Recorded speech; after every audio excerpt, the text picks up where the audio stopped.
decided to get off it, cruising down a country lane, the wind upon my bonnet. I saw a sign for Blatherwyke. That's right, a name which invites comments. There is a place called Blatherwyke, you might not have heard of it. Half a mile down to the right, and I'd have come across it.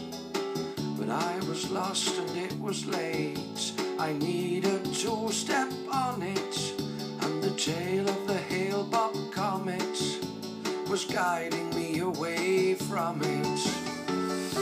It was very bright that night, like a beacon luring me away. Soon I was on the A1, heading north for Newark, though my progress was hampered by roadworks at Stamford.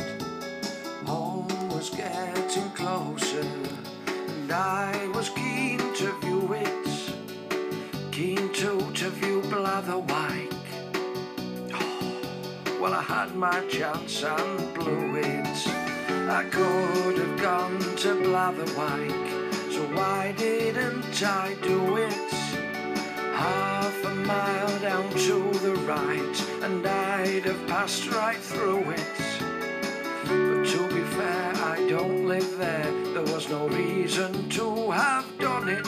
And the tail of the Hale-Bopp comet was guiding me away from it. Yes, the tail of the Hale-Bopp comet